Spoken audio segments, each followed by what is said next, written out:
मैं अभिषेक गौतम देश की राजनीति से जुड़ी तमाम खबरों के एकमात्र प्लेटफॉर्म पॉलिटॉक्स में आप सभी का स्वागत करता हूं। राजस्थान की राजनीति में चल रहे सियासी घमासान के बीच एक बात तो साफ है कि राजनीति में कब क्या हो जाए कुछ कहा नहीं जा सकता।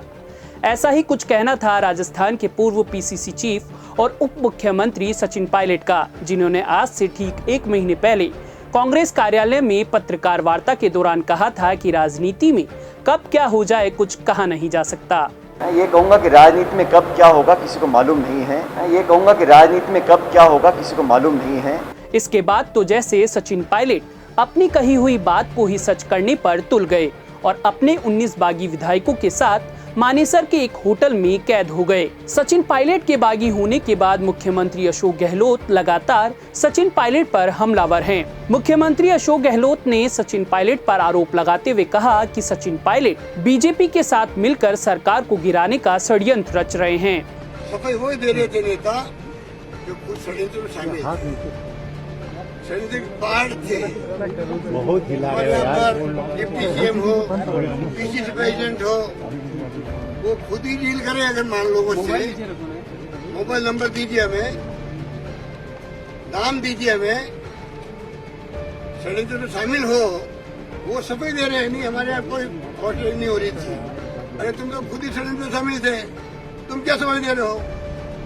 ऐसी स्थिति में देश चल रहा है। तो वहीं कल उन्होंने कड़े शब्दों में सचिन पायलट को निकम्मा और नकारा तक कह दिया। हम जानते थे कि निकम्मा है, नकारा है, कुछ काम नहीं कर रहा है, खाली लोगों को लड़वा रहा है। मेरे साथ हो कि नहीं हो, मैं यहाँ बैंगन बेचने नहीं आया हूँ, मैं यहाँ कुछ सब्जी बेचने नहीं आया हूँ, मैं मुख्यमंत्री बना आया हूँ। हालांकि ऐसी भाषा किसी भी प्रदेश के मुख्यमंत्री को शोभा नहीं देती, लेकिन पूर्व में सचिन पायलट ने ही कहा था कि राजनीति में कब क्या हो जाए कुछ कहा नहीं जा सकता। मैं ये कहूँगा कि राजनीति में कब क्या होगा किसी को मालूम नहीं है। कभी सचिन पायलट के करीबी माने जाने वाले बाड़ी विधायक गिरिराज मलिंगा ने सचिन पायलट पर 35 करोड़ रुपए के सौदे करने का आरोप लगाया।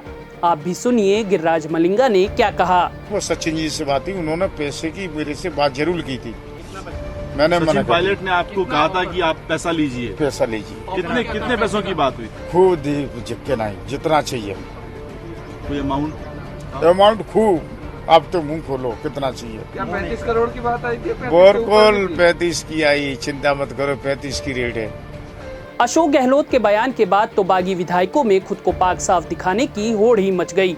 इसी कड़ी में सबसे पहले सामने आए पूर्व पर्यटन मंत्री व डी कुमेर से कांग्रेस विधायक विश्वेंद्र सिंह, जिन्होंने मुख्यमंत्री अशोक गहलोत पर निशाना साधते हुए कहा कि हम ऐसी गीदड़ भपकियों से नहीं डरने वाले। बेबाकी से बोलने वाला आदमी हो, बेबाकी से बोलता रहूंगा और ऐसी गीदड़ भपकियों से मैं डरता नहीं। हमने पार्टी के खिलाफ कोई काम नहीं किया, ना कोई कर रहे हैं।